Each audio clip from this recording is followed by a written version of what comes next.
Hello, this is Starshot here to welcome you to my Let's Play of Castle in the Darkness.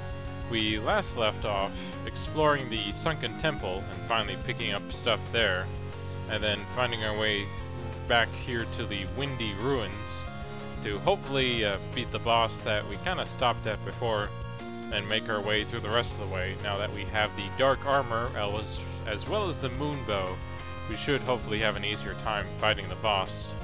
So let's get started. Or I should probably go back and equip my bow here, because that should probably work better against the enemy we'll be going up against, I believe. But we'll see. I think now that I kind of have my armor, I should be a lot more ready and not take as much damage as I did before, which was probably an issue that I didn't realize I had until I hadn't gotten to him, but for the most part I've been alright so far. But I think the bow here will pretty much come in handy in, you know, pretty much being able to take care of this boss we'll be going up against. But we'll see. I didn't really spend a lot of time trying to face him because I was too low on health and wasn't able to really fight him effectively with what I had.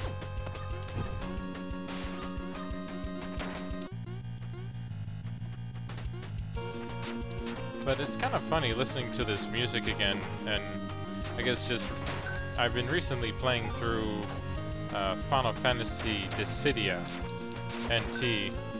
I actually am thinking about doing a review for it, but I'm like, we'll see kind of when I do it. I need to spend a bit more time trying to play it because I was surprised to hear that it was actually like the game, darn it, I kind of screwed up there with my jump. Come on. Okay, finally got through that, but I sort of messed up my entire jump there. And was able to dodge that and make my way back to the statue. So now I have to kind of travel all over again, but I'm gonna kind of keep the gold I've made already here, which at least I'm getting pretty close, so I could pick up that sword that I found from the cellar in not too long now.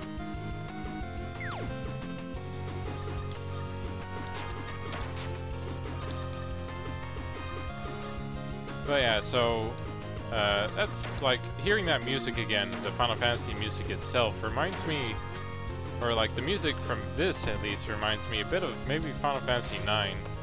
It kind of has that epicness to it, and actually it's almost like the battle theme when I think about it. Which I guess that's kind of what this reminds me of in general for now. Okay, but I think I fell down from here. So I think if you want that treasure, or actually I think it was here that I fell down. So, but it looks like if I wanted to get that treasure chest, I would have to fall down from here. So actually let's just go ahead and do that while we're here. Oh, we got a torch. I'm not quite sure what that does though, or how much help it would provide us here. I can at least see what it does in, you know, once I look at it here. Let's see. Not in items. Okay, relic. Okay, so like if you weren't sure what to do in that one area that led us to the torture chamber, I guess if we enter that area now with the torch, it should see better and we'll be able to explore everything in it. I may have to actually go back there, just in case there's any pages or any items I could have missed in that darkness there. But I'm not going to worry about it now. I'll probably, you know, it's one of those things you can backtrack for later. But for now, let's go ahead and try and defeat a walleye, because I believe that's what it looked like, from what I remember. And we actually have enough gold now that I could go back to the cellar and get the Gunneer, which I believe is the strongest weapon, or one of the strongest weapons of the game. So, definitely one to think about or save up for if you want it. I'm not sure, like, what other items will require us to have more gold than what we have now.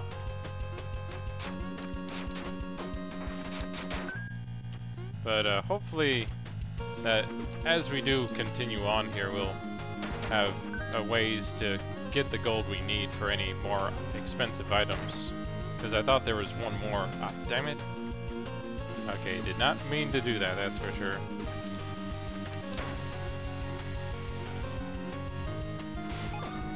But that's kind of the challenge you face dealing with this area, with the whole, you know, with the being able to fall and getting set back, which I think is a lot worse than just simply dying sometimes. Because, as you can see, it's a lot like, you know, if I was killed there because I have to go all the way back and do this again. Which, at least I'm getting pretty good with, so... But I'd like to be able to kind of make it to the boss if possible here, which, like, I don't have any doubts that I won't, but... Ah, darn it. The, I think that hit I got from the enemy there kind of messed up my jump. But yeah, so it's like I'm always curious about if what inspirations some developers have had, because like when you think about the beginning of gaming itself, you like the big story, like from Shigeru Miyamoto, who I definitely admire as a developer and just for everything he's done for Nintendo. Like he cites that his experiences playing in the forests of his home in Kyoto, or Tokyo, I believe. I forget which. But he pretty much, he played outside and played in the forest, and that was his inspiration for, you know, creating Zelda itself. So, and I can relate to that, because I played games like imagination games and adventures in like my backyard when I was a kid. So I try to think about like, so what is it like for developers now who now have all these different games they can use as experience? Like what is their kind of knowledge of gaming? Like what have they played and what has influenced their creations? Like, you know, I think Undertale, one of the big indies. Oh, here we go. Here's okay, we're dealing with this eye thing, and I'm trying to shoot him, but nothing seems to work. Oh, is that it? I have to reflect his magic back at him or something? Okay, yeah, that seems to be the case.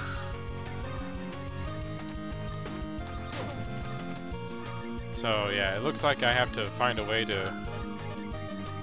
And sadly, my own magic, the Sea Shock, doesn't seem to actually do anything or not.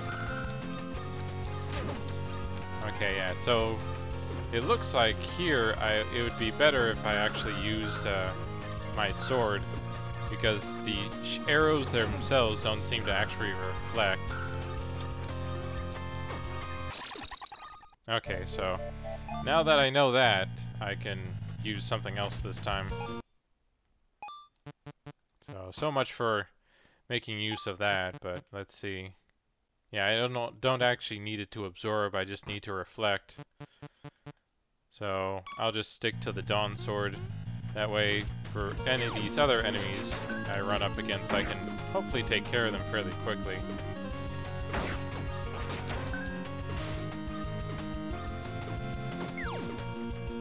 Hey, that was a bit close. But yeah, so I'd be curious to kind of hear, like, because I know Undertale has a lot of inspiration from Earthbound, because the original creator, Toby Fox himself, actually made like his own mod of Earthbound with his own story before he made Undertale. So he definitely took quite a bit of inspiration from that. And so like for this game, for example, I'd be curious kind of, was it just Metroid and Castlevania? Because that's sort of the gameplay style for it, or darn it. Okay, I'm just better off doing that right here. Oh well. Well, actually, now that we have the gold and we sort of know that it requires a weapon to reflect back, I think I'm gonna go ahead and backtrack to the to that shopkeeper I remember in the red castle area and see if I can buy the weapon from him. Yeah, the Grand Hall is what it's called. So the shopkeeper I'm talking about, though, he's sort of hidden in his own little alcove.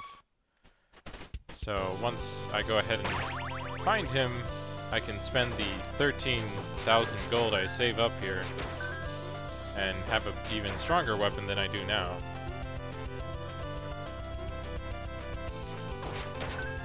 Like, let's see, definitely not around here. I should hopefully find him fairly quickly here. Like, I wasn't sure he was too far back from where I was. But I don't think he was, like, anywhere around down there, at least. Wait, actually, I think there was a secret over here, though. So let me check it out just a sec here. Yeah, here we go. Now, why did I forget this one? Oh well, at least I can get it now and try to remember to save when I get the chance.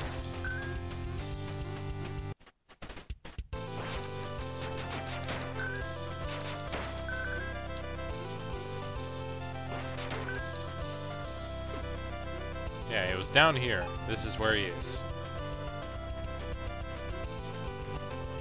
So yeah, by the Gungnir. So it looks like oh cool, it actually shoots out lightning after a while. Cool. So yeah, you definitely want to save up your gold for that. I'm not sure if there's a cheaper way to get it either, like, but I think it's worth it. Being able to shoot out lightning after a while.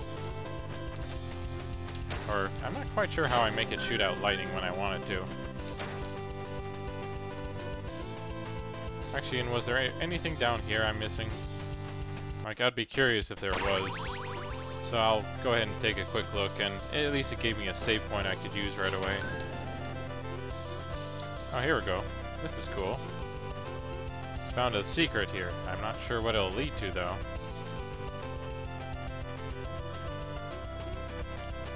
Okay, so there's the treasure chest I got from there. Oh, cool, warp pipes. And the first one kills you, so good to know. Okay, let's find the next one. Because I hope it does something, but we'll kind of see here. But yeah, this is that treasure chest you saw I passed here was where we got the winged boots. So, but let's see, we found the pipes, so let's try this one. Oh wow, we just found the glitch world. Cool. Yeah, it's pretty glitchy, alright.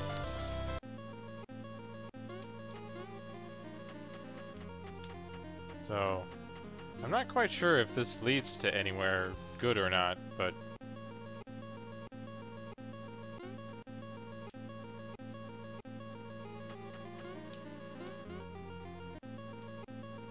Okay, is there anywhere else?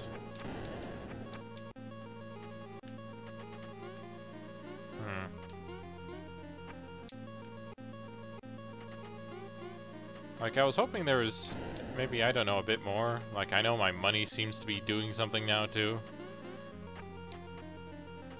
But yeah, like, I'm just curious if there is anything more, because I'm sort of now stuck here, where it glitches out and all that. I don't remember actually ever being here before, funny enough. Okay, and apparently something was killing me or something.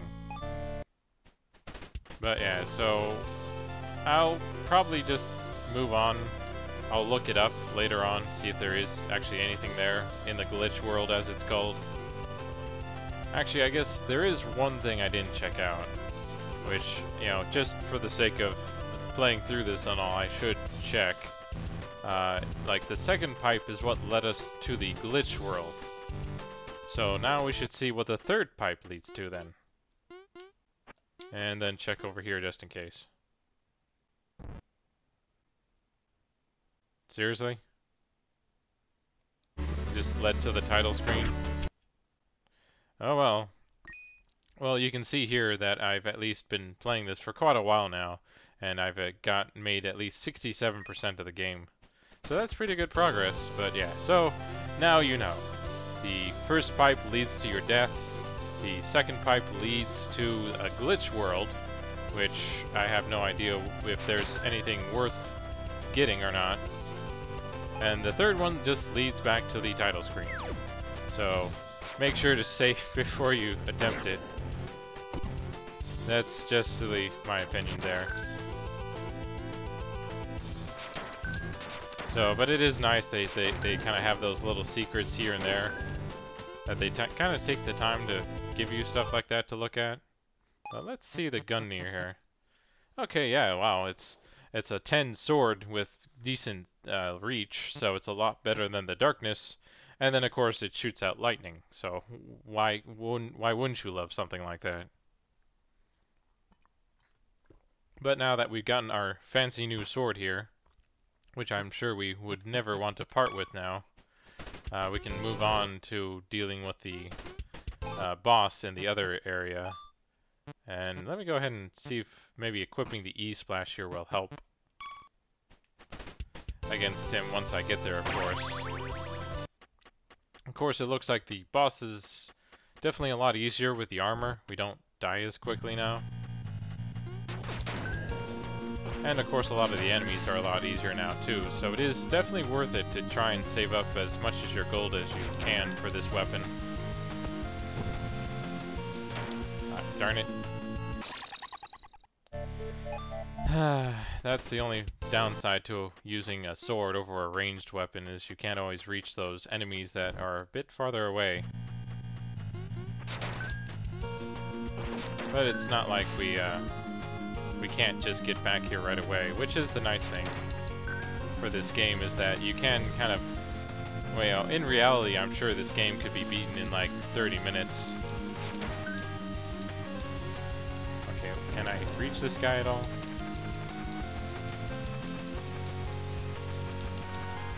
Let's see if I can call my lightning here. Okay, I guess not. Like, I did all those hits there and it did nothing.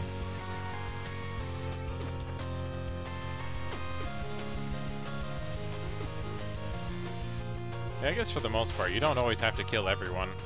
You can just run past them. But now that we're back here, sadly that's all the time I'll have for today. So join us next time as we finally make our way back to the boss and hopefully take care of him after getting our fancy new weapon. So until then, have fun gaming.